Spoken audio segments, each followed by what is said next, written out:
at the Attleboro Public Library. And basically that's just a fancy way of saying that I get to do the fun stuff like purchase the fiction for the adult collection, and I get to coordinate these awesome programs for you guys. We are joined by Miley tonight. We are going to be talking about organizing and decluttering in a very mindful sort of way. And I'm really excited to be able to bring this program to you guys. I wanted to quickly just highlight some items in our collection for you guys. If you are looking to kind of further your knowledge on the topics we're going to talk about tonight, we've got lots of books at the library. Namely, the one that you probably are all familiar with is The Life-Changing Magic of Tidying Up by Marie Kondo. This is the inspiration for what we're going to be talking about tonight. She also wrote another book called Spark Joy, which was checked out. You are welcome to put a hold on it. I've got some other books here about minimalism. This is called Lightly, How to Live a Simple, Serene, and Stress-Free Life. We've got another book here, Cozy Minimalist Home, and another one called Simply Clean. This is all about decluttering and keeping your space decluttered, which is one of the awesome pieces of this decluttering that we're going to be talking about. You can also find a lot of these great books on Libby and Overdrive. If you're not familiar with using those, feel free to reach out to us and we can help you get access to these books. And the audio version of The Life-Changing Magic of Tidying Up is also available on Hoopla if you are an Attleboro patron, which means you can listen to it anytime. There's no fold list, which is great. So if you want to pop this on during your commute or maybe while you're actually decluttering, that could be fun. You can check that out on Hoopla. So without further ado, we can go ahead and get started. Great. Well, thank you so much. So I want to start by saying thank you so much to Elise, and thank you as well to the Attleboro Public Library for sponsoring this program and inviting me here tonight. So again, my name is Miley. I am the owner of Cloud 11 Organizing, and I will be doing tonight's presentation. Just to let you know, we are recording the presentation just so that we can share it with people afterwards. We will be together for about an hour and a half. And I'm going to ask everyone, since we do have a pretty good sized crowd tonight, which is great, if you could keep on mute for the whole presentation. And if you do have any questions or comments, if you could just put those in the chat. And Elise and I will both be monitoring those to make sure that we answer everyone's questions. And then we will give you a chance to unmute and speak if you would like near the end of the program. So we'll be together for about an hour and a half. I'd like to split the presentation up into two parts. For the first half will be about 45 minutes to an hour. We'll be going over kind of the basics of the KonMari method. So the KonMari method itself, it's fairly simple, even though decluttering can feel like it's not easy. The method itself is actually simple. And as you'll see, you'll come away with these two checklists basically that will educate you about exactly what the KonMari method is all about and how you can apply it. There are deeper levels to the philosophy of the KonMari method as well, and we will be delving into that. So after the first half, I'd like to take just a very brief, like 1 minute to 2 minute stretch break. It is the evening, you might have had a long day. The stretch break will just allow you to kind of stay focused for the rest of the program, but not too long so that we don't get too unfocused. And then in the second half, we'll be going through some interactive exercises. If you want to take part in those, you can it's just for yourself. You can grab a piece of paper and a pencil and write down some reflections. So I'll be guiding you through those. And those exercises will serve as kind of a jumping off point for you to apply the KonMari method to your own home, if you so wish. So what I'm going to do now is share my screen. So I'll be kind of going through a presentation as I'm speaking to you. So that will take me just a moment. As I'm sharing my screen, I always love to hear from people, and you can put that in the chat. What motivated you to sign up tonight? So why did you choose to spend your Thursday evening with us tonight? I'd love for you to put in the chat. Karen says, my garage. Thank you sharing that. Have a teenager. Yep, teenagers can have a lot of stuff for sure. Amy writes, my clutter is taking control. I need to create some breathing room. Oh yeah, I love that phrase, breathing room. I think a lot of us can relate. Spending so much time at home. Yeah, Elizabeth, I can definitely relate. You know, and the pandemic has definitely changed the way a lot of us feel about our stuff and about our home. All right, can everyone see the presentation? Elise, can you see my screen? Give a thumbs up if that's showing up. Great. Yep. All right, lived here 20 years of stuff. Excellent. Oh yes, yeah, the pandemic has made clutter worse. Yeah, we'll talk a little bit about the pandemic. But so my presentation is called Creating Peace and Sanity at Home, because, you know, as we enter 2021, you know, we are spending so much more time at home. And, you know, peace and sanity can be really hard to come by. So I want to share just a little bit of information about myself. So I am, again, the founder of Cloud 11 Organizing, and I'm trained in the KonMari method, which was developed by Marie Kondo, who's a professional organizer from Japan. So you know, I think there's kind of two people in the world, those who are born organized and those who are not, you know, and I'm sure every one of us knows someone who was born organized. And it seems like even from childhood, some of these people love, you know, putting away their clothes, putting away their toys. They just really naturally know where to put things, how to keep things organized.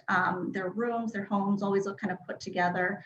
I am not one of those people, you know, from childhood, I was always kind of messy, disorganized, and, you know, going back through my my Amazon purchase history and, you know, looking back at the books that I ordered from the library, it's kind of embarrassing to see how many different organizing books I've read over the years without them having stuck. So it wasn't until I read The Life-Changing Magic of Tidying Up, which Elise showed that you have at the library, which is fantastic. It wasn't until I read that book and applied it to my home, and I was surprised by how well it stuck. And I realized that if this method can work for me, and I should add that, you know, at this point in my life, I am a working mother. I have a second grader who loves her toys. You know, if this can work for me, it can really work for most people. You know, I don't pretend that it's a magic bullet or a perfect solution for everyone, but there is something truly magical about this method. So that inspired me to get certified in the method and start to teach it to others. So I'm based in Orange. I'm out in Western Massachusetts. So through the magic of Zoom, I'm able to join you here tonight. But I really love talking to people about this method and how they can apply it to their own homes. So what I want to do now is kind of zoom out a little bit and talk about the global cost of clutter. So, you know, if you signed up for this workshop today, this is kind of no surprise to you, but we are living in an age of what some people have called peak stuff. You know, so there was this giant boom of manufacturing of consumer goods in the post-World War II era. And a lot of those goods are still around, you know, as we can see in our own garages and attics sometimes. So because, you know, American families are consuming and accumulating so much, you know, one piece of evidence of that is the growing self-storage. You know, the self-storage that you see on the side of every highway. That has grown to a $38 billion a year business. And this is something that didn't exist a couple decades ago. So the good news about that is that, you know, as Americans, we do consume a lot, but that also means that we have the power to, by changing our consumption patterns, to make an impact, you know, and to make a difference in this trend. And I'm not going to pretend that, you know, applying the KonMari method to your life is going to solve the climate crisis. And I also like to emphasize, you know, the KonMari method is not strictly a minimalism program. You know, it doesn't demand that you have a small number of things. But what it does bring, what I hope that you leave here tonight with, is just a sense of mindfulness and intention about the things that you do keep or that you do bring into your home.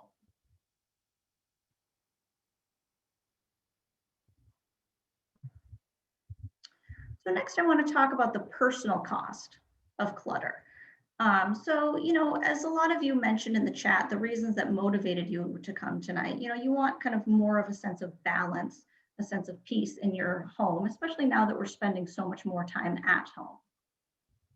So think for a moment of the personal cost of clutter in your life. This cost could be a literal financial cost.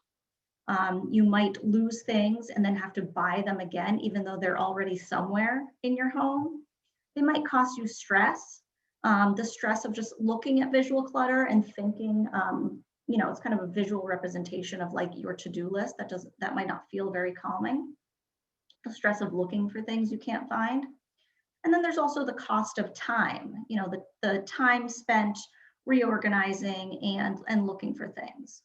And we'll go through an exercise in the second half that has you reflect on the cost of clutter in your own life. And this can serve to be a motivation as you go on this journey. So a little bit about Marie Kondo. So as I mentioned, she is a professional organizer from Japan. So her first 2 books are bestsellers. And if you are, motivated by reading, I would definitely recommend reading, especially the first one, The Life-Changing Magic of Tidying Up, which Elise mentioned. It's a wonderful book. It's a very sweet book. It's a fun read. I think there's this misconception that Marie Kondo, wants you to get rid of all your things or wants you to live this very serene, peaceful life. But she's actually very self-deprecating. If you've read the book, you'll remember that. And the book, because it is a fun read and is fairly simple to apply, a lot of people, they read the book and are able to apply it. Some people, of course, want kind of some extra, extra motivation as well. The companion book, Spark Joy, goes more into detail about storage methods, which can be really helpful. We're not going to talk a lot about the storage methods tonight. I'll give you a little bit of information about the KonMari fold, but we're really going to talk about the decluttering aspect of it. So the center image is a picture of Marie Kondo's Netflix show, which is called Tidying Up with Marie Kondo. If you have Netflix, this is a great show. It's really fun to watch. She works with real families and goes through a decluttering journey. The thing I love about it is that it can be very motivating and has inspired a lot of people to start this journey. One thing that I have found is that people who just watch the TV show and maybe haven't, gone to a presentation like this or haven't read the book will sometimes lose motivation after they go through the first category, because the TV show, by design, it's not able to get into the kind of the deeper philosophies of the method. So people find it a great jumping off point. But my hope is that, by reading the book or attending this presentation, you'll have the tools to really go deeper into it. And then just to point out, her 3 other books, Kiki and Jax, is a children's book, which is really great if you've got young kids who want to or maybe need to learn a bit more about decluttering. There's a graphic novel that covers the method, which is a lot of fun. And then her latest book is called Joy at Work, and that covers the method in a workplace and management setting. Okay. So let's begin to really get into the meat of the KonMari method. So you'll see, as I mentioned, the heart of it is really these 2 lists. So it's Marie Kondo's 6 rules and 5 categories. And we're going to go into detail into all of them. So this slide, I'm just going to kind of read the 6 rules to kind of give you a very brief overview of them. And then we'll go deeper into each one step by step. So Marie Kondo's 6 rules for decluttering are: number 1, commit yourself to tidying up. Number 2, imagine your ideal lifestyle. Number 3, finish discarding first. Number 4, tidy by category, not location. Number 5, follow the right order. And number 6, ask yourself if it sparks joy. Okay, so what does all this mean? Let's go into detail about with each one. So rule number 1 is to commit yourself to tidying up. So as I mentioned, I've talked to a lot of people who've watched the TV show and they get really inspired. And if you see this TV show or you read the book, you know that the first category that you're going to want to tackle is clothing. So they'll watch the TV show, they'll fling the doors of their closet wide open, they'll grab all their clothes, they'll put them on the bed, they'll take all their clothes out of the dresser, they'll go through the first category, they'll feel really great, really energized, and then they often end up losing steam. And this is sometimes because they haven't gone through steps 1 and 2, which are really important to do before you touch any item of clothing. So committing yourself to tidying up is basically just making a commitment to go through this process. And maybe you're going to do it all at once. Maybe you'll spread it out over, several months, depending on what what's going on in your life. But think about decluttering. And I should say Marie Kondo refers to this process of going through the whole thing as your tidying festival. So I love this because it has a very, positive feel. It feels much more uplifting and upbeat than saying, I'm decluttering my closet or I'm, emptying out my garage.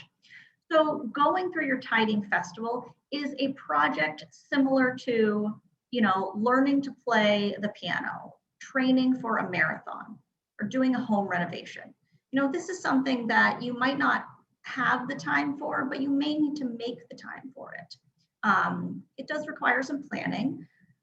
So to commit yourself, you really want to think honestly and realistically about your schedule and your commitments and ask yourself if now is the right time to undertake a tidying festival. If now is not the right time, maybe it's because of COVID, maybe it's because of other things in your life, that's okay. You can commit yourself to not doing it as well. And, say this is not the right time, I'm going to, make peace with the clutter in front of me. And I will consider doing this at a later time. But if you want to commit yourself, it's both a mindset and also taking the practical steps of looking at your schedule and scheduling the time in, just like you would schedule in any other important project.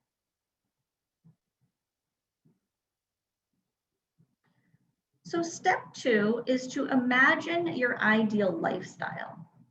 So what this means is that you are taking some time to pause and reflect and ask yourself, what is the end that you want to achieve?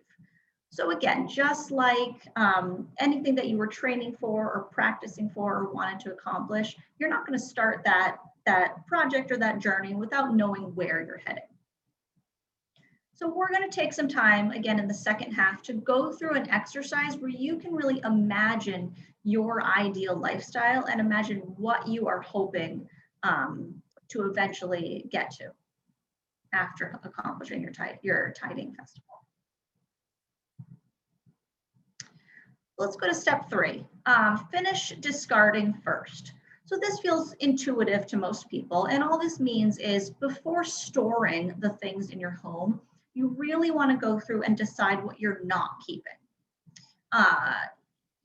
The mistake that we don't want to do is to go out, go to Target or the Container Store or Walmart or Bed Bath & Beyond and buy a bunch of containers, buy a bunch of bins, and then, put your stuff in those bins. You may need those bins eventually, but what we don't want to do is make the mistake of just hiding and burying the things that we don't want to keep.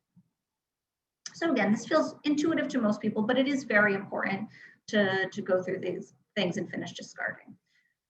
So I will say, rule number 3 is about discarding, but it's an important mindset shift in that the KonMari festival it's not about deciding what you're discarding. It's actually about deciding what you're keeping. And to follow the method correctly, to follow the method according to how it's written, you do need to gather everything in that one category. So if we're doing clothing, you need to take all your clothing, take it out of its storage, put it in what I call the staging area. Maybe that's your bed, maybe it's a couch, maybe it's a floor, that's fine. You're going to put everything in one place. So this may result in a very large pile of clothing. And then you're going to choose, you're going to pick up each item and you're going to decide whether you're going to keep it or whether you're going to say thank you to it. We'll talk about that later. And have it just move on from your life. So this is very different from the old method of organizing, which I had done, 1,000 different times, where instead of taking everything out, I open my closet door. I say, okay, I'm going to get rid of this. I'm going to get rid of this. I'm going to get rid of this. Close the closet door, right? So what are the advantages to doing it in the more radical way? One advantage is by gathering everything and putting it in one place. It's kind of a moment of reckoning, and it does force us to take a more honest inventory of the things that we own. And again, I do want to stress, this is not a program that mandates minimalism or mandates having a small amount of clothes. If you're a costume designer or clothes are really your thing, you may not get rid of many things, but it does give you the opportunity to be mindful and intentional about the things that you're keeping. So with this, I always warn clients that it will get worse. It will look worse before it gets better. Okay, because you do need to remove everything from that storage. So it's a process that requires kind of more of an investment of, say, energy up front, because it is a more kind of radical approach, but it pays off tenfold in the end because you're doing a much more thorough job.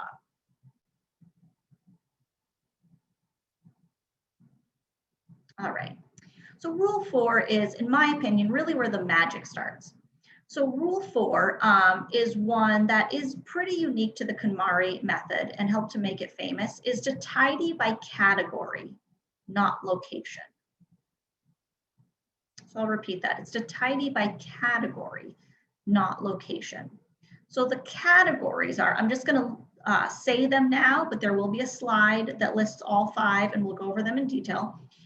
So the categories are clothing, books, paper, komono, which is a Japanese word that essentially means miscellaneous, and that encompasses all of the categories that aren't clothing, books, paper. And then the last one is sentimental.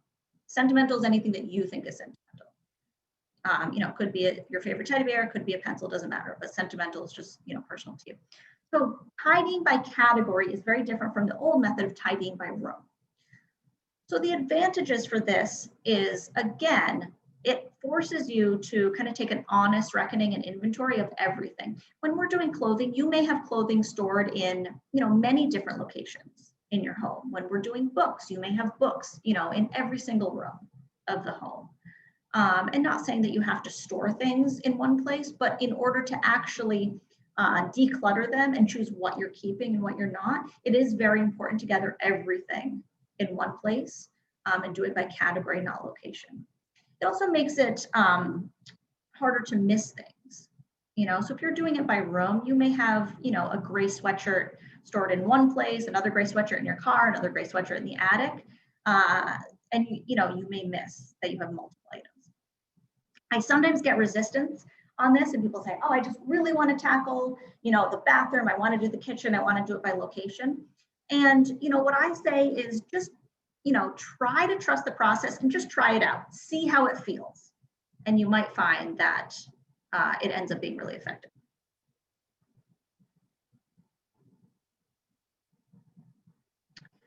So rule number 5, which is also really magical, is to follow the correct order. So I mentioned the 5 categories. It starts with clothing and then books. So people, again, sometimes really want to jump to a middle category or start with, photographs. And I always say, again, trust the process. The reason why it's in that order is that it goes from easiest to most difficult. So how many of us have had the experience in the past where let's say we're tidying by room, And we start in the bedroom, we go through clothes, that's pretty easy. We then go through to our dresser, and then we open like the top drawer, and it's got a bunch of photographs. It has, mementos from our childhood. Maybe it has like jewelry from someone who passed away. And that kind of can stop us in our tracks, because that can be very emotionally, emotionally heavy. It can be hard. And that's okay that it's emotionally heavy. Sentimental items are very different than, looking through old receipts. However, if you try to tackle sentimental items too early in the process, before your kind of intuition of what you want to keep has been strengthened, it will slow down the process. So for this reason, Marie Kondo has you start with what's easiest for most people and go to most difficult. So by the time you get to that most difficult category, you will feel much more confident and clear in what you do want to keep and what you don't. And then the last rule, which is really the most magical and really the foundation of all of it, is to ask yourself if it sparks joy. So what do we mean by this? You've probably heard this phrase, spark joy, if you've, seen the show or, seen any memes or articles about Marie Kondo. So spark joy is something that, it can feel kind of like woo-woo and kind of mystical, but it actually has a very practical application. So there's a lot of, guidelines out there about, how many pairs of pants you should own, or, I've read articles about like, every woman should have, a blazer and a black suit and, these kinds of shoes for this kind of weather, etc. There's guidelines about what you should have in your pantry, guidelines about what kitchen items you should have, everyone should have these items in their garage, etc. Marie Kondo really kind of takes all of those guidelines, throws them out the window and says, the only one who can judge what things that you should have in your home and what you should surround yourself is your own intuition. This can be challenging, I think, because, as adults, we are taught to often kind of ignore our intuition and be very, very practical. Honestly, I think as New Englanders, and I'm a lifelong New Englander, we're taught to be very cerebral, very practical, very frugal, which can be fantastic, but it can also kind of have a shadow side and get us kind of caught up and get us out of touch of what really causes us to be happy. So to spark joy means, and I always like to share this cartoon from the New Yorker. So you have this burglar who's, broken into someone's home and is stealing things, but, he's being really mindful about it. He's being really intentional about what he's going to take. But this is similar to the process that I go through with my clients about having them get in touch with what sparks joy. So the KonMari philosophy is that we should surround ourselves in our homes with things that spark joy, with things that make us happy. And that doesn't mean that they need to be luxury items. And this feels, it's just so funny, especially to practical New Englanders or practical Midwesterners. This can sound indulgent at first, but I assure you it is not. It really is an act of self-care to surround yourself with things that make you happy. And these can be very, very simple things. Again, they do not have to be expensive. But, imagine how you would feel if you, opened your closet or opened your drawers each day. And, instead of having the feeling of like, everything that I have in my closet makes me feel not confident, it makes me feel uncomfortable, but I hold on to it because it was a good deal, or I hold on to it because it was a gift, or because I paid a lot of money for it. Imagine instead if we had only clothes that sparked joy. And we might not achieve that 100% all of the time, but that can be a goal that we're working towards. So just to kind of walk you through an exercise that I use with my clients, the most complicated part of decluttering is really decision making. Okay, so clutter. What I say is that clutter is just a physical manifestation of delayed decision making. Because if we have clutter, if we have, whether it's paper or, pencils or whatever, if we know that it belongs there, we've made that decision, and that object is not going to stress us out. But if you see something in your home and it's stressing you out, a lot of that stress might come because you haven't really made the decision and settled on whether you want it in your home. So I walk my clients through an exercise where, when we do clothing, where we gather all the clothes, we put in the staging area, and I want my clients to get in touch with what it means to spark joy. And it really is kind of a physical, visceral feeling. So I'll have my client grab a piece of clothing that you want to keep. You're either like your favorite clothing or something that's like in your top 3. So grab that piece of clothing, bring it to me, and tell me the story about that piece of clothing. So invariably, they'll talk about why they love it. Maybe it makes them feel confident. Maybe it brings back a cherished memory from a trip, but they love it and they know they want to keep it. And as they're telling that story, 100% of the time, I'll see kind of a change in their physical demeanor, whether they sit up taller or they just get lighter or they smile. And I'll say to them, get in touch with that feeling that you're feeling right now when you're describing this, this favorite item. That is that spark joy feeling, okay? So that is kind of the ideal of what we're aiming for when we're deciding whether or not to keep our items. So then on the flip side, I'll say, grab a piece of clothing that you're going to discard. Your least favorite piece that you just haven't gotten around to getting rid of. So they'll grab something and they'll tell me the story of it, which often goes something like, this pair of pants was a great deal. I couldn't pass it up, so I got it. It was a great deal. It did cost $50, so I feel guilty because I spent that amount of money, which is not insignificant, but it's uncomfortable. I don't like how I look in it. I don't feel confident in it, and I just don't like wearing it. But because I spent the money on it, I haven't gotten rid of it. So I say, get in touch with that feeling. Their whole demeanor, their whole body language will change.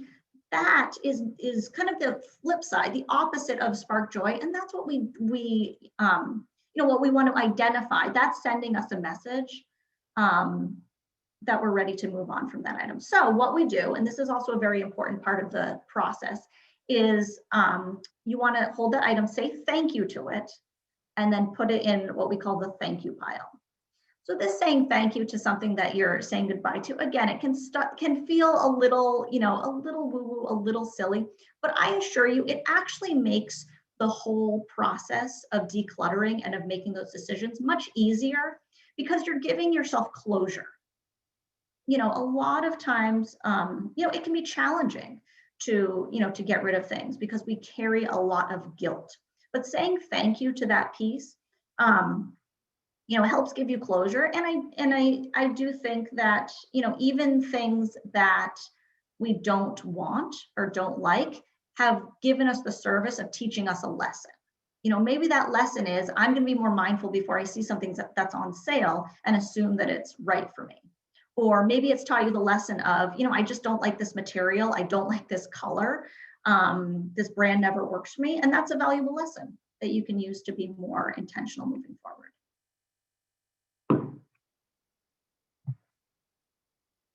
All right. So I just want to show you a little bit about the KonMari fold. I'm not going to spend a lot of time on it, but this is something that is, if you search for KonMari fold on YouTube, it will teach you how to do it. But this is something that you can easily apply to your things right now, even before you've gone through the process of decluttering. But actually, if you can see Elise's screen, and if you can see the backdrop of like the nice bookshelves in the library, the KonMari fold is kind of analogous to that. Because you would never go to, so if you can see the picture of the t-shirts, it's kind of like a shelf or like a display of shirts that make it much easier to take them out and put them away. You would never go to a library and see books like stacked on top of each other. So, unfortunately, being virtual, I can't show you the fold as I usually would, but if you go on YouTube and search for KonMari fold, you'll find a bunch of fantastic demonstrations. Okay.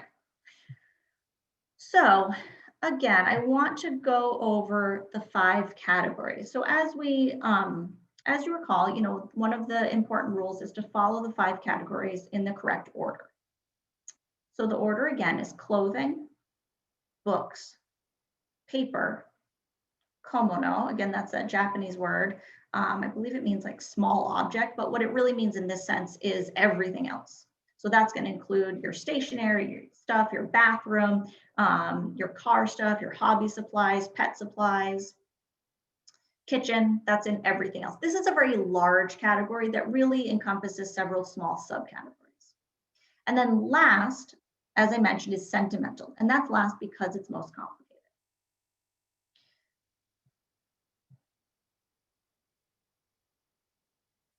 Okay, so I want to cover some common pitfalls that often get in the way of making progress on a tidying festival.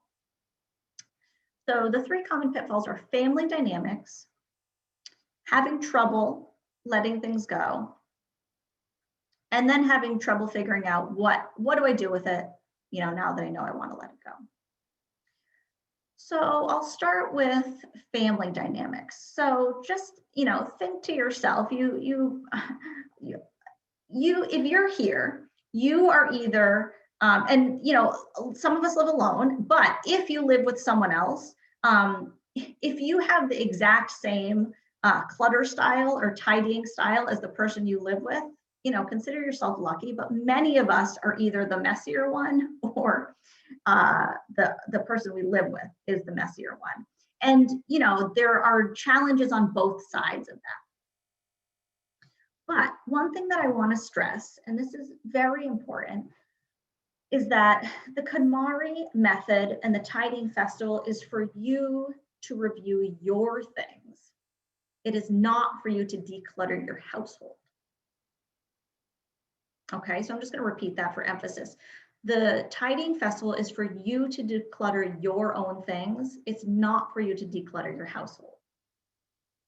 Now, if you're the one that is kind of more on the tidier side of the spectrum than other people in your house, it can be very tempting to, want to go do the whole house and, do the kids' toys and your teenager's room and, your husband's stuff in the garage. But, obviously this can have repercussions because people can rebel against it. It can feel very violating for other people to make decisions about your things. And remember, the most important criteria for whether or not you're going to keep something is whether it sparks joy. And that's a very personal, subjective thing that you can't decide for someone else. So I've worked with, a couple clients, typically, mothers who kind of are more on the tidier side. That's not universal. It's just kind of been my experience. But, a couple of these moms get very frustrated and they say, I can't, I don't think that I will be able to not, make decisions about my kids' stuff or about my husband's stuff. And what I say, and this is in Marie Kondo's book as well, is, the more strongly that you feel about other people's clutter, the more angst you feel about other people's clutter is actually all the more reason that you need to really review your things. So, sometimes there's some projection that's going on, I don't want to play armchair psychologist, but, I think that there can be a lot of power in stepping back, kind of letting go of the reins and really just kind of focusing on your own things and not your family's. So if you do this, one of 2 things could happen. Number 1, and I have seen this happen, is that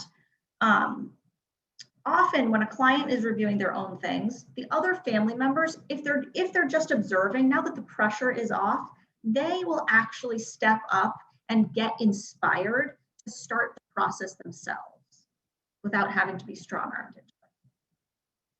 And that's a really magical thing, if someone's spouse or kids kind of start the process, because they're going to have more buy-in. So that often happens, and it's great to see. I do not guarantee that this will happen. Some people's tidying style is that they feel very, very comfortable, with a lot of things around them and things that are not categorized, and that's okay. You know, everyone has their own style. Another thing that often happens is that the person who's reviewing their own things and doing the tidying festival, they just get less annoyed by the other person's stuff, you know? So their husband's stuff, the garage, the hobby stuff, it just bothers them less. And that's also a wonderful thing to witness. And again, I don't guarantee that that happens. You know, if you and your partner, even after you go through the tidying festival, if you have very different and opposing views on clutter, you may need to create some boundaries and just have some agreements of like, this space is my space. It's going to be under my control. This other space is your space. You can have it look the way you want. And then with shared space, you know, we have to do our best to compromise. With children, I will say, you know, children, it really depends on their age. As much as possible, try to get their, make them part of the process. You know, try to have kids involved as much as you can and let them make decisions. Some kids are too young and you're just going to have to make the decision for them. But, you know, attachment to stuff is a very, very visceral, you know, thing. And, you know, especially in the age of COVID, when, you know, if you've got young kids in the house and they've been separated from their friends, you know, it may or may not be the time to kind of like push when it comes to this process, if they're, especially if they're highly resistant to it. You know, again, the kids stuff, I always say, like, if you've got young kids at home, you might just be in the age of stuff. And, you know, that age, for better or for worse, you know, it goes very, very fast. You know, and pretty soon they'll be grown up and the toys will be much less. So just know that, like, the age of stuff with young kids, it doesn't last forever. And, you know, sometimes we'll be nostalgic for, you know, stepping on all those Legos.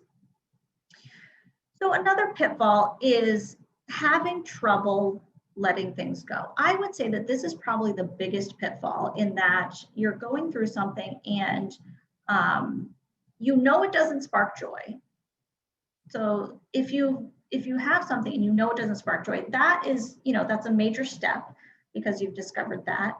But then it can often be very, very challenging to decide that you're ready to let it go. So there's a couple different reasons for this. One of the biggest one is guilt because you've spent the money. And another one is guilt because someone's given it to you. And I should say a third one is guilt because it has value and you're kind of not sure, you know, what to do with it.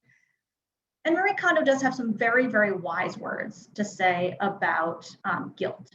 So guilt about spending the money, you know, I think it's important to make peace with the fact that you've already spent the money.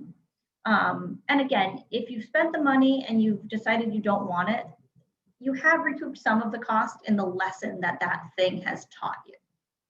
So people will often ask, well, what's my opinion on selling things? You know, where's the best thing to sell things? Personally, you know, I'm not a big fan of selling things in order to recoup the cost, only because it typically takes a considerable amount of time. If you have the time to spend on that and you want to recoup the cost, you know, that's fine. And there are places that you can do that, especially online, but just be very honest with yourself about how much time you do have to spend on that. I'm a much bigger fan of, you know, if you want to make sure that it goes to a good place, of giving it away. You know, if recycling it or discarding it is not a great solution, if something still has use and value, I'm a big fan of the buy nothing groups and also Free Cycle. And I'm sure that Attleboro probably has a very active buy nothing group. A lot of them are on Facebook, not all of them are. Most of them are, you know, I think all of them are online though. But a buy nothing group is basically a place where people can post things for free. So let's say if you have a, you know, some pots and pans that are still perfectly good, but you don't want them anymore. Sure, you could try to sell them, but often the quicker thing to do is to post them on this buy nothing group. They all have their own rules about, like, you know, you need to pick someone randomly or whatever. And then often it's just like a porch pickup thing, or, you'll drop it off there, or there's some, central location, but you'll leave it, they'll come, they'll pick it up, and then boom, it is gone. It is out of your life. And, you've gifted someone the opportunity to have that spark joy in their homes and in their lives. So I find that giving things away can often alleviate the guilt that we might feel about discarding things. And then the question of what do I do with it? So if you've made the decision that it doesn't spark joy and you don't want it, that you've gotten over the biggest hurdle. And I always advise people to do your research in your community and make the decision before you start to declutter about where things will go. And I do recognize that with COVID, donations can be more challenging, but most places now are taking, clothing donations, book donations. Do not assume that your local library is taking book donations. Some are, some are not. The last thing that we want to do with our things is make it someone else's burden. So you always want to check with an organization that you might be donating to, whether or not they are accepting those donations. Okay. So we will take a break in just a few minutes, but I do want to share this slide first. So a little summary of how to apply the process to your life. Oh, and I do want to cover one more thing about sparking joy after that, before the break. So for each process to review, what you want to do is choose a time. So this is part of committing yourself to tidying up. Choose a time and choose a staging area. So this is just a location where you're going to sort things through. Staging area does not need to be perfect. I have seen many people say, oh, before I stage it here, I have to declutter this area and put everything away. That's just a procrastination technique, okay? Remember what I said, it's going to look worse before it looks better. So just make peace with that. So choose a staging area, gather everything. So again, this is not the hunt and peck method where you're choosing one thing to get rid of, choosing two things to get rid of. You are removing everything from its storage and you are putting it in the staging area. This, again, has many advantages, but it's just mentally very clarifying. It can feel overwhelming at first, but it's actually liberating because then nothing is hidden. Everything is out, and then you can go through the process of, you want to pick it up, ask yourself if it sparks joy. If it does, you keep it. If it doesn't, you say thank you. And then you want to discard your thank you piles and just choose very simple storage. Storage, you might go through, a couple different iterations of it. You can try out different things, inexpensive solutions before you settle on a, a permanent solution. So that's kind of the process in a nutshell. So I do want to say one thing about the concept of spark joy. So often people will ask, what about boring things like my tax returns or like my toilet brush? Like those are things that don't spark joy, but I need them. So, what does Marie Kondo have to say about that? So those are, those are very valid questions. And what Marie Kondo has to say is that it's not just about deciding what sparks joy, but it's also about kind of reimagining and expanding what the definition of joy is. So that doesn't mean to just be indiscriminate about it and be like, yeah, that's joyful, that's joyful. What it means is to bring a sense of gratitude, even to those kind of boring everyday objects that might not be exciting, but still serve a purpose in our lives. So, now it's almost tax season. We're gathering all those documents. Your tax returns from the last couple of years, you do have to hold on to those. Those might not be exciting and flashy, but I can have a sense of gratitude for my tax returns from last year because they give me that sense of security knowing that they're there.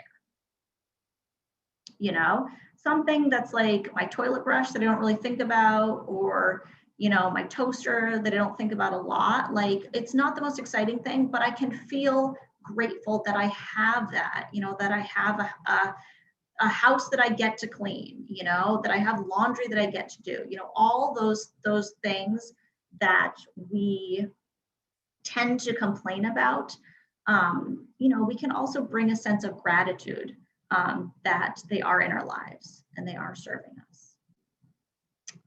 So I do want to pause and say, just see if anyone has any questions before we take like a 2-minute stretch break. So I see that Sharon is asking, when you get to everything else, do you break them up into subcategories like kitchen stuff, bathroom stuff? Yes, great question, Sharon. So you do. So when we get to the everything else category, absolutely break them up. I would say, you know, it's nice to try to go again from easiest to hardest, but it's really, there's no perfect way to do it. If you're not sure what the subcategories are, literally you can just like look around your house and see like, oh, office supplies, you know, stationery, wrapping paper, garage stuff, crafts. You know, a lot of people have a ton of craft supplies or art supplies. That can be a big one. Kitchen is a very big one. So, and kitchen also is one where you may have to, if you live with someone else, you might have to make joint decisions. So, you know, put some planning and thought into that. Yeah, other questions that people want to put in the chat.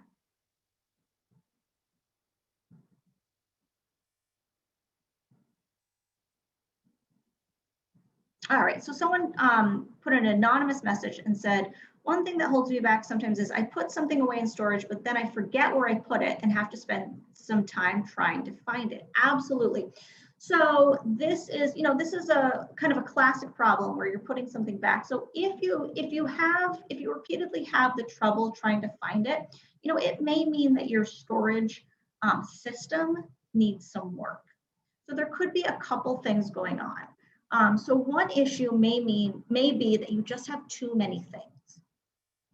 Okay, so that useful thing that you put away is hidden under things that are not useful. So by applying this method and emptying everything else, so let's say it's a screwdriver, you know, and you forget where you put it. By going through this method, you know, you'll get rid of the things that you don't need. So, you know, by definition, you know, decreasing the number of things that you have will make it easier to find the things that you're keeping. So go through that, you know, go through that decluttering, that paring down process. Another tip I have, so my grandmother, my grandmother definitely, she liked to keep things. She could never let go of things. You know, she was born, you know, during the Depression, but grew up during the Depression. However, everything was always organized, which is remarkable. So she always said to me, a place for everything and everything in its place.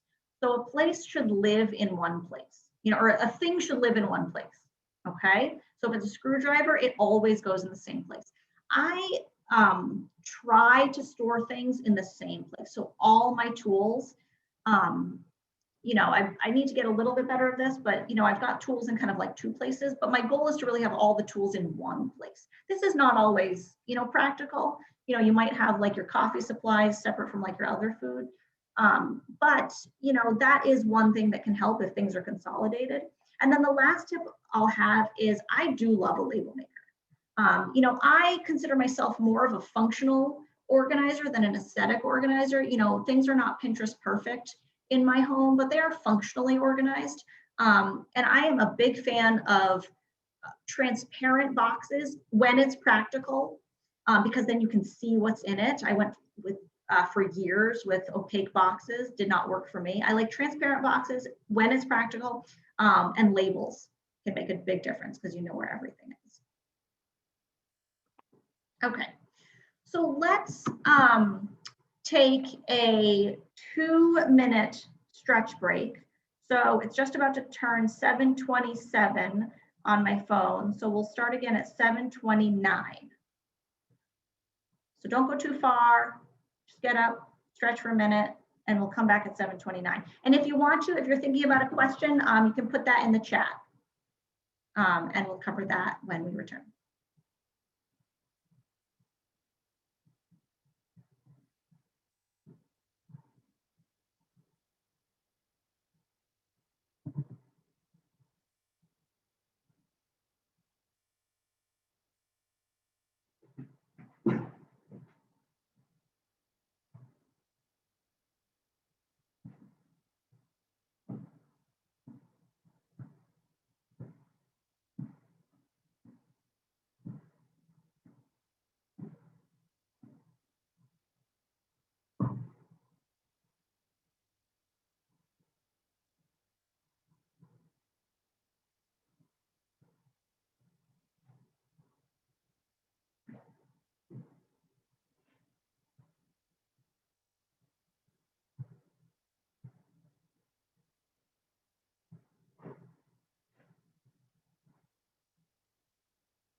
All right, so let's start to return.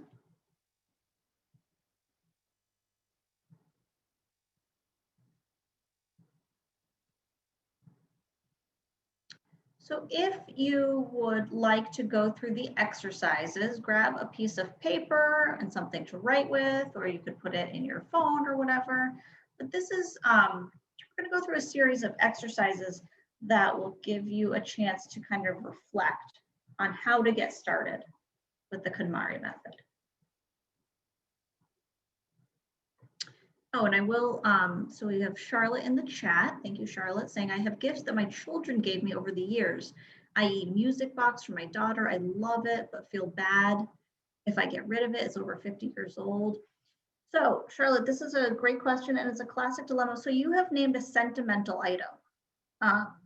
So it is, if you haven't started the process, it's a little too early to ask yourself, because remember, sentimental is dead last in the categories. So it's really, you know, you're kind of asking a varsity level question. You know, if, let's say if you were just trying to learn how to play the piano, you know, this is like you've got like a Chopin piece. This question is the equivalent of like a Chopin piece, but you know, you got to start with practicing the scales. So sentimental items, you really want to go through the other things in your home, even if, you know, it's just you know, even if you're fairly organized and sentimental is your biggest category, do the other categories first, because that's going to make it much easier to make that decision. And then I will say, you know, if you get to that, sentimental category and you've really built that muscle of that spark joy intuition, you know, you do say in your question, Charlotte, that you love it. This music box, you love it, but would feel bad if you get rid of it. If you love it, you know, maybe it sparks joy for you. And if it sparks joy, then you have to keep it. You know, you must keep it, and you should keep it with joy. You know, so that's another important part of the philosophy, is that if you keep it with commitment, keep it with joy. It does not matter how, you know, the quality of it, or the, you know, all of the qualities of that thing. It doesn't matter. If it sparks joy to you, keep it. So I have a question asked anonymously. In case of clothing, I rarely find anything that sparks joy, but obviously one needs to wear the proper attire for work and in public. In this case, what does the KonMari method suggest in that regard? Totally. So I would say, you know, with clothing, there can be a lot of emotional baggage that comes with clothing. Or it could be that like clothing is just like, it's really not your thing. You don't really care about it, and you're like, I'm not going to feel amazing in this clothing, but like, got to wear clothes. So what do you do? So what I would say, if you find yourself in this situation, you basically want to make it as joyful as is practical for you. Okay. You know, it could be that completely replacing your wardrobe for something that sparks joy is not practical, but you want to take the steps towards that goal. Okay. Even if that means buying pants. So you might have pants that are boring and uncomfortable. Find pants that are boring but comfortable. All right. You definitely want to at least be comfortable. So it's kind of like a, you know, it's kind of like if you're familiar with like the harm reduction philosophy. I mean, that's a public health thing that, you know, I'm not going to get into, but you basically want to take the next best thing. You know, aim for sparking joy, but at the very least, don't have things in your closet or in your life that make you miserable. Okay. And again, you know, I totally fully recognize that we have constraints in your budget.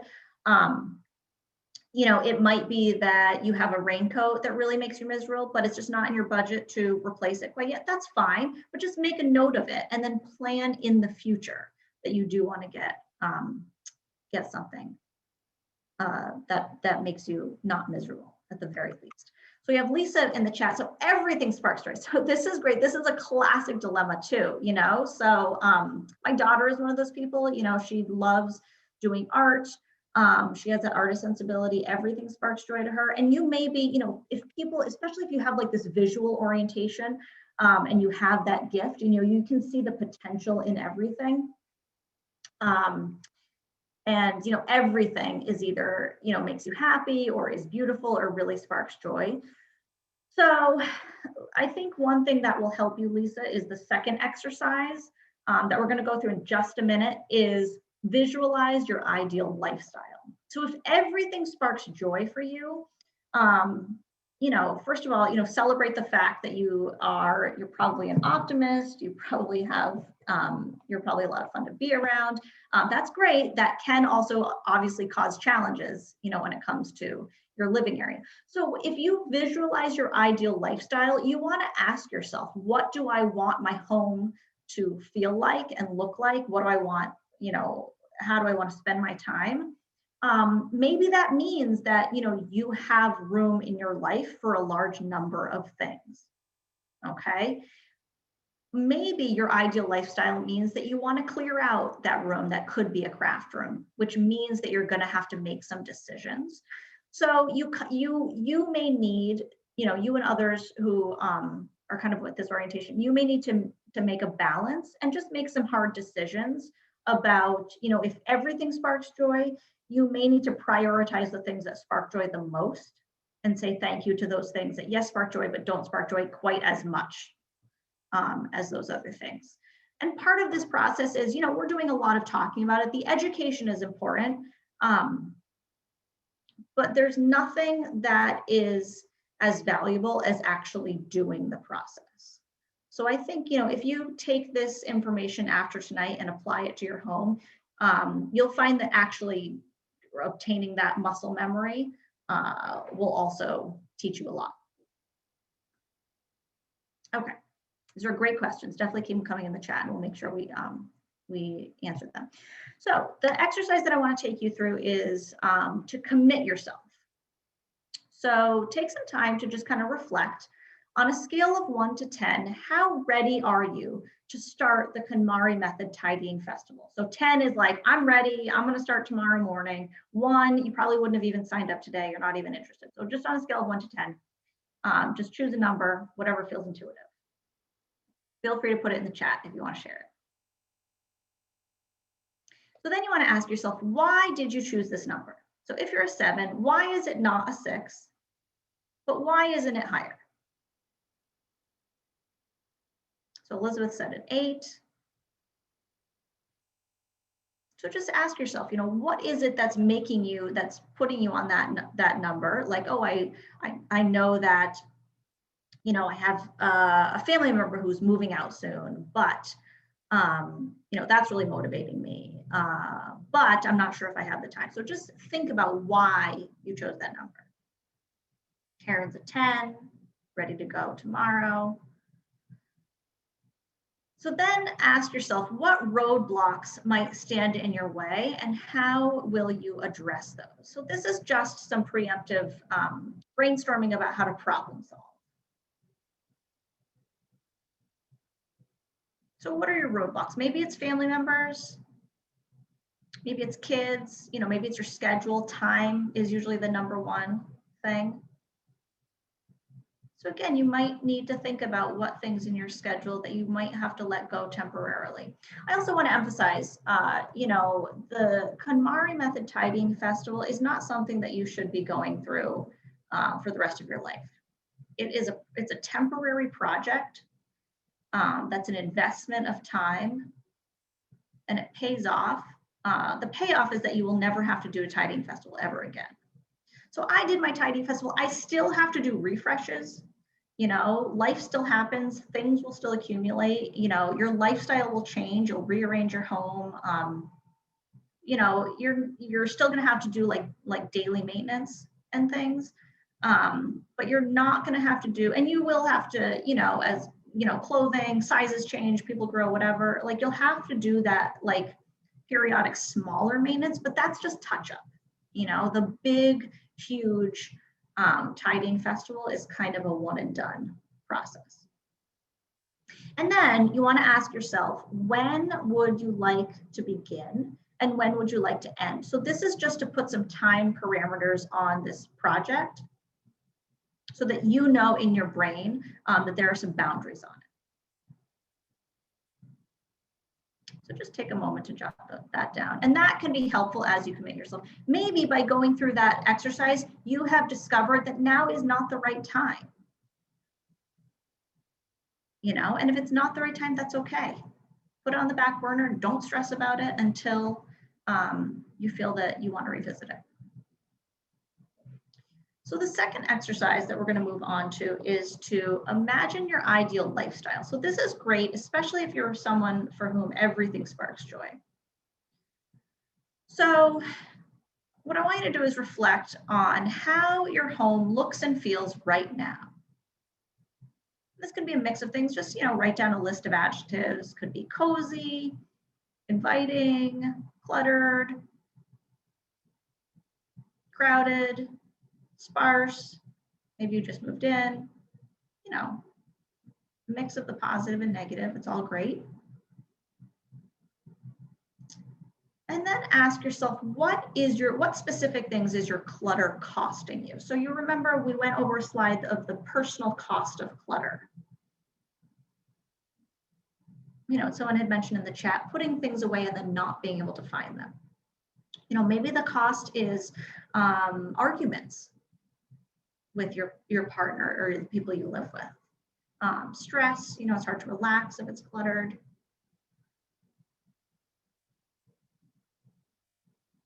And then ask, if you could wave a magic wand, how would you make your home look and feel?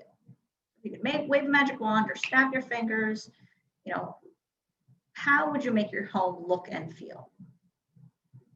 And again, I'm not a huge fan of like the Pinterest perfect as a goal. We live in real homes, we live real lives. But how would you make your home look and feel? And then I want you to ask yourself, how would your life change if your home matched this vision? So if you snapped your fingers and your home looked and felt the way that you really wanted to, how would your life change? Maybe you would be able to relax more. Maybe you'd be able to read more. That's a big goal that people have. Maybe you would free up that cluttered extra room and free it up and it would be a craft room or a sewing room or an exercise room. Maybe you would have fewer arguments. I always say, don't declutter your house just to declutter your house, because honestly, at the end of the day, who cares if your house is decluttered? Declutter your house for the things that your life can then invite in. Okay, so declutter your house because it allows you to feel better or do things that will make you feel better. That's the ultimate goal. We're not aiming for aesthetics. We're really aiming for a feeling. So hold on to this. So this exercise is really your why. This is your motivation. This is going to teach you where we want to go and where your goal is. So holding on to this can really serve as motivation for when you get through a couple categories and maybe you start to lose motivation, you start to flag, go back to your ideal lifestyle to remind yourself kind of where you want to be. Okay, so for the rest of the slides, we're going to talk about specific categories. So this is some kind of an opportunity to reflect, and we'll also talk about some kind of like tips and tricks for each category. So the exercises are somewhat similar. We're going to spend a little bit more time on the early categories. So the first one, of course, is clothing. So you just want to make a plan where your staging area will be. Maybe it's your bed, but clothing may take a couple days, so you might need to find an alternative place. How long might it take you to complete clothing? Just make your best guess. The process is going to go slowly in the beginning, right? Because you're building that muscle. It's just like playing piano, you're doing scales. But as you build that muscle, as you practice, you'll then get better at it and then get quicker at it. So don't get discouraged if you go slowly in the beginning. You will pick up steam, I promise. So then you want to just make a plan. Where will you donate unwanted clothing? Make some calls. Where will you discard unusable clothing? And then you also want to ask yourself what emotions might come up. Maybe it's the emotion of, just not having any clothes don't spark joy. So that's something that you might need to kind of reflect on and make a plan for. Weight is a big one. Okay. So often people will ask, like, I have the clothes that were a smaller size. I have the clothes that were a larger size. Should I keep them? Should I not? This is a very personal thing. And there's no definitive right or wrong answer. There's no kind of perfect answer for this. But what I will say is that our surroundings and our objects are always sending us a message, right? So your clothing is included in that. And if you open your closet and your clothes are scolding you, is that really the message that you want to wake up to every day? So just keep that in mind as you make those decisions. It is perfectly okay to get rid of things that might fit, but don't currently fit. It is 100% okay to get rid of those things if they are sending you a message that is not sparking joy.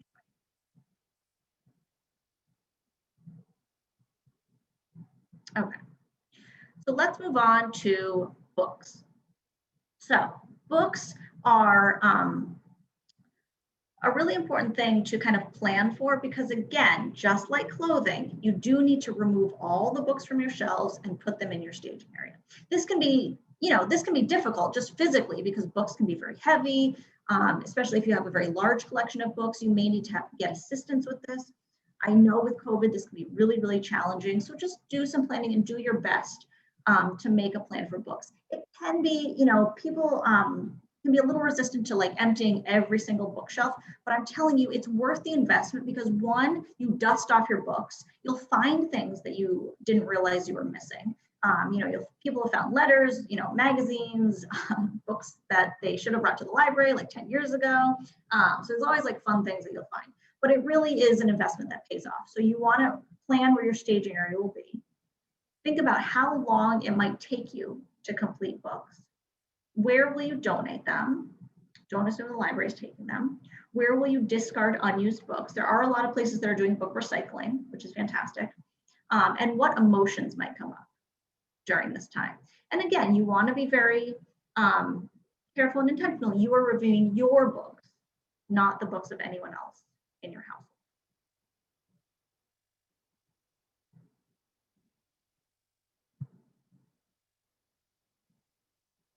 Okay. So we'll move next to paper. So if you've gotten to paper, you definitely want to, well, after every category, have a reward for yourself. Finishing clothing is huge. Getting through 2 categories, this is huge. Getting to paper, a lot of people really feel a little anxious about it because it feels like it's really boring.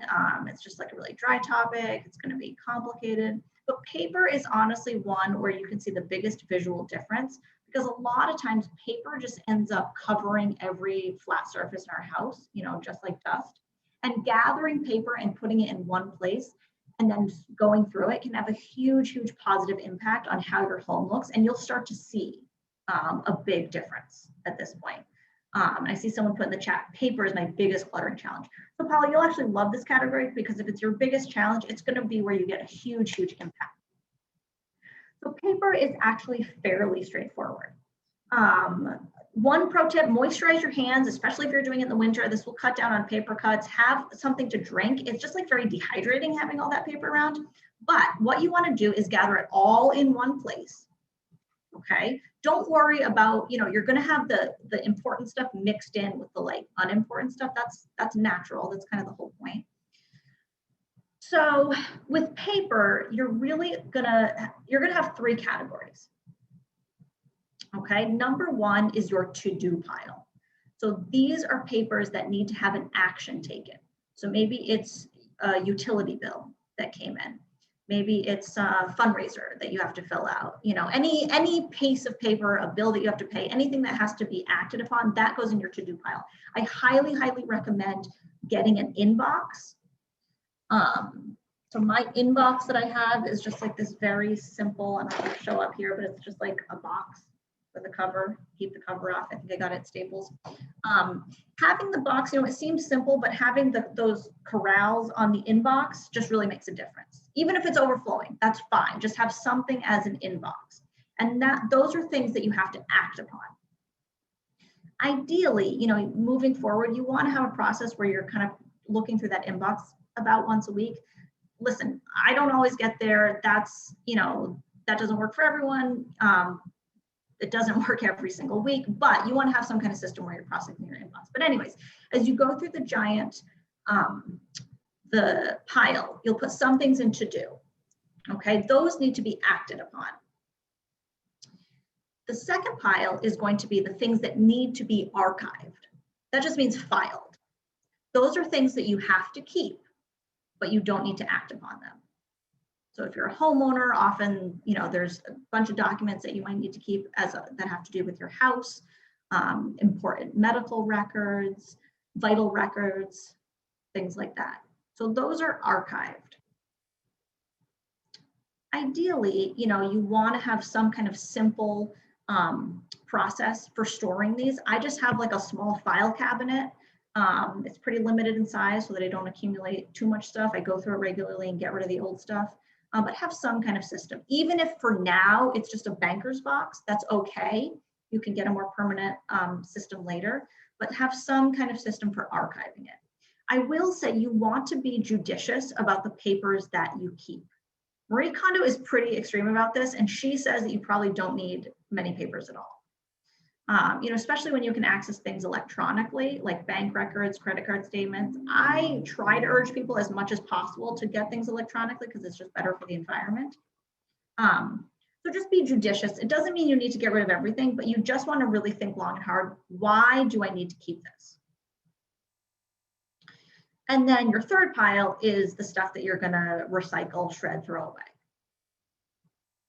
Okay, so paper, pretty straightforward. Gather everything and then sort it into to do, archive, and get rid of.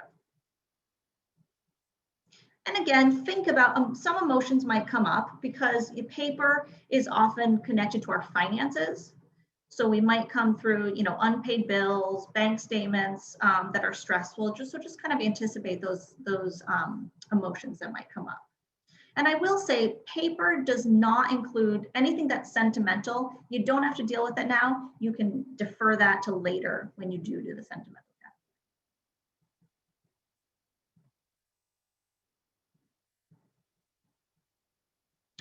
So then the fourth category is the komono. So as we covered before, this is really many large subcategories. So just, once you get to this, you're going to want to ask yourself, what's the easiest subcategory for you to do and the most difficult one? You don't have to do a perfect, easiest to most difficult. Be realistic with yourself. Some people believe that they are planning when they're actually procrastinating. Okay, so there's no need to make a fancy spreadsheet about what order you're going to go in and rank things by like easiest to hardest. Just choose a category and try it. I break it down into like batteries was one subcategory, flashlights, umbrellas. That took me like 15 minutes, because I just don't have that many umbrellas or, whatever. But just go around your house and, choose an object like, my personal care items, like bathroom items. You want to make a plan for yourself of what you'll do if you lose momentum. Maybe you'll need to take a break. Maybe you'll need to kind of reward yourself. And then make a plan for donating and discarding the things that you're going to say thank you to. And then lastly, of course, we have sentimental. So remember, this is the varsity level category. This is the things that are going to be more emotional. Give yourself the time that this category deserves, but also know that your spark joy muscle will be so much stronger by the time that you've reviewed everything, that you'll have a really good sense of what you want to keep and what you want to say goodbye to. So this can be hard, it includes photographs. Marie Kondo has a whole section where she's like, it's okay to say thank you and get rid of photographs if they don't spark joy.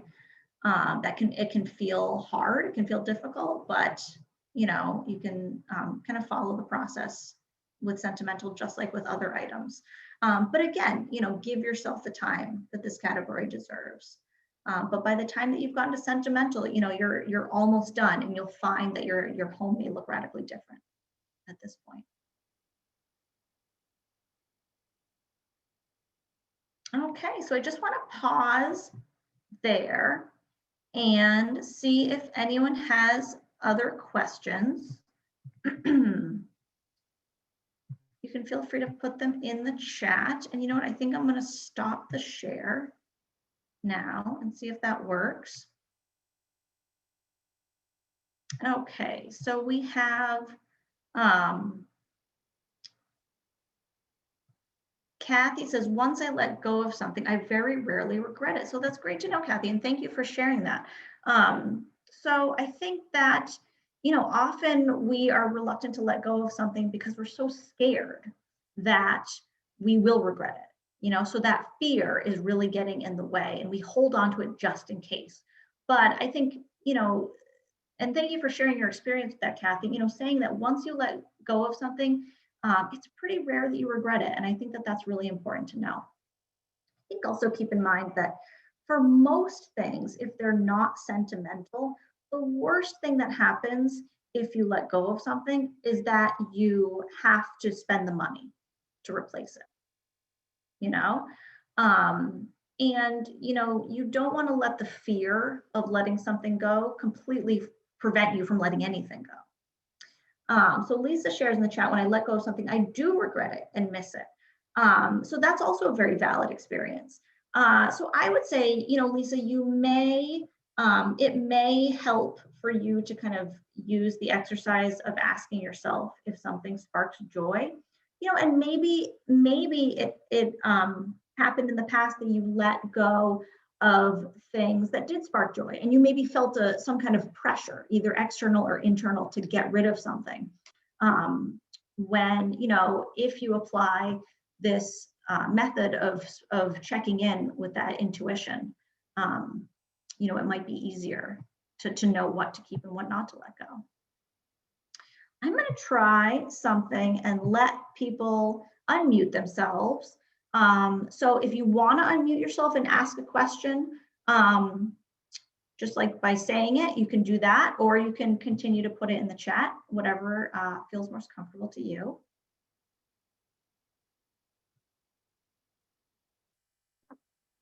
I'll just talk about an experience that I had really quickly. I have not gone through the full process of tidying up in the way that Marie Kondo lies out. But I had gone through a big decluttering process before my children were born, because I live in a small house and we need somewhere for them to be. Right. And the one that I thought I was going to struggle with the most was my books, because I thought my books were sentimental. And in a way, books are sentimental because the ones you have a really strong connection to, you want to keep. But I had this moment of clarity where I was decluttering my books, because there's a lot of stuff on my bookshelf that I had never read, and I was holding on to it for that someday when I am going to read this potentially. I said, you know what, I can get this from the library someday when I'm ready. And then it came to the books that I had read but didn't particularly love. But I was attached to that experience of having read it, and I had this moment where I was like, getting rid of that book doesn't get rid of the fact that doesn't get rid of the memory. I still read it. I still have the memory of reading it. I don't need the book on the shelf to kind of connect me to that memory. And that's very uncharacteristic of me because I'm very sentimental, and I would be a person who would hold on to everything if I could. Right. But for me, that was a big moment where I was like, oh, okay, like I still have the memory and experience of reading this book. And by clearing out some of these books out of my space, I might feel more inspired to have more experiences with other books. Mm-hmm. Absolutely.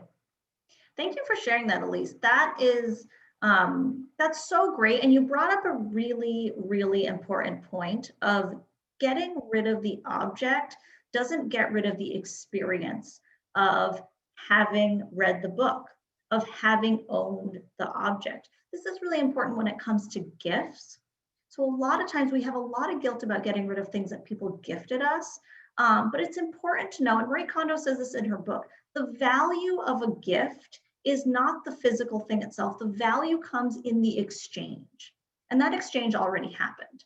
And nothing's going to take that experience or that emotion or that memory away. If the gift doesn't spark joy, it might spark joy for someone else. If the book that you read, the experience of reading it may have sparked joy, but you might not have to still keep that.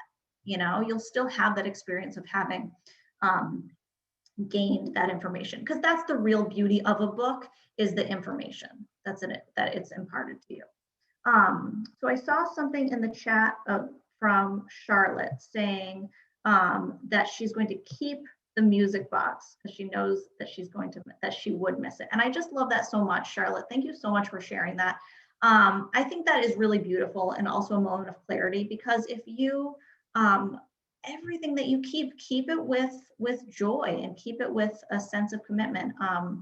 So, keep that music box, whether you display it, whether you keep it, stored away and look at it. I think that's really wonderful. A couple other comments in the chat. Any tricks for photos?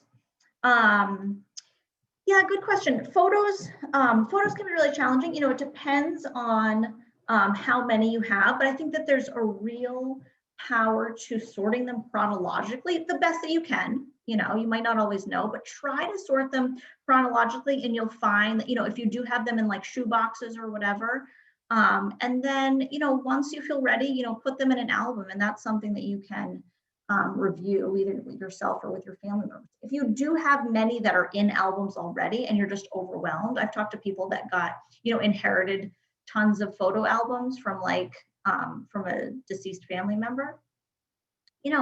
It's okay to hold on to an edited down version of those photos. Absolutely. So I have an anonymous question saying, is there something in organizing that addresses more of the psychological, emotional component with people who really struggle with, who struggle mightily with clutter? So absolutely, there's a huge emotional component and definitely a psychological component. So I will say, there are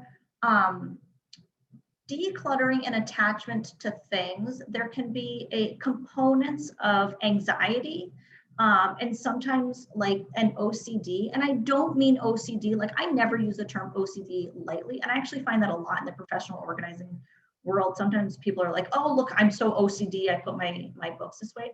OCD is a clinical diagnosis and needs to be understood as such and treated by a professional. So, but it's a very common thing, and it manifests in many different ways. So anxiety, OCD, and hoarding are three of the things that come up most often in kind of chronic clutter. And again, not uncommon, but definitely if there are things that, if you find that you have like real anxiety or, signs of any of those three things, definitely consult with a mental health professional.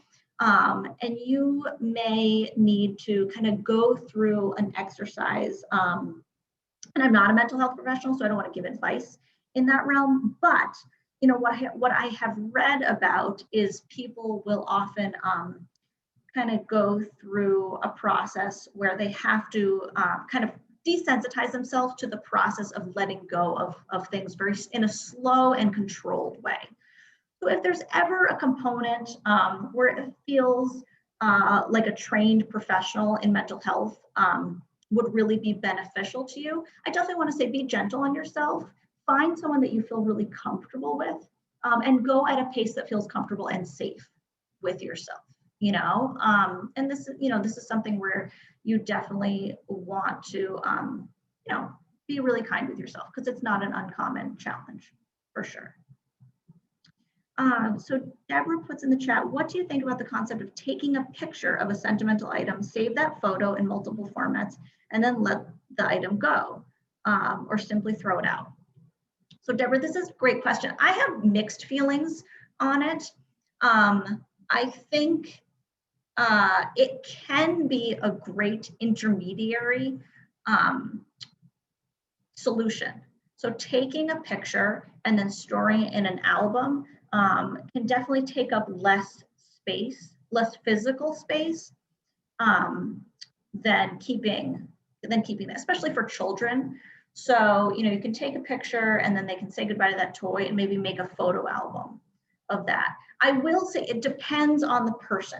Okay, so for some people, it can be a little bit of a slippery slope, and then they want to take a picture of absolutely everything.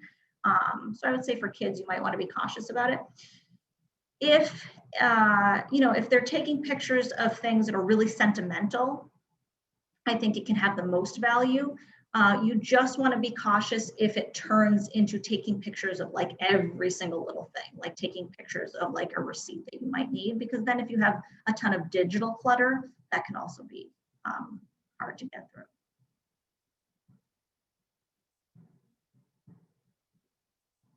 Oh, and Kathleen commented, I did that for lots of my children's artwork when they were young, and it was wonderfully helpful. So taking pictures. And so yes, this is great, especially if it's so something sentimental, that picture, yeah, I kind of already covered that. But I would say, the more sentimental it is, kind of the more helpful it can be. Yeah, other questions at all? Last comments or anything? Do want to be respectful of everyone's time. I know some people have to go, and that's fine too.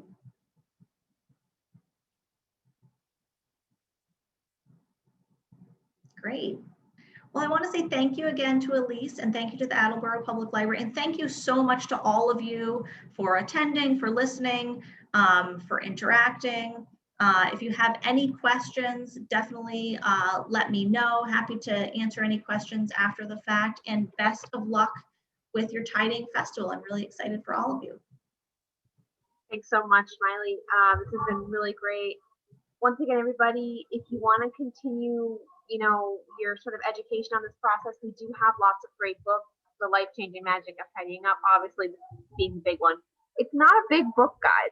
It's pretty easy to get through, and I definitely recommend it. The audiobook is pretty great. Again, you could pop it on while you're decluttering. But yeah, feel free to reach out and we can set up a curbside pickup for you to get your hands on that. All right, so I think that's it. Thank you all so much for coming. Feel free to email me with any questions you have, or Miley, like she said, and we are hoping to get this recording up on the Attleboro Public Library YouTube page. When and if that happens, tech cooperating, I'll send out an email to everybody who registered so that you can access that without worrying, having to get in touch with me first. Great. Thanks, everyone.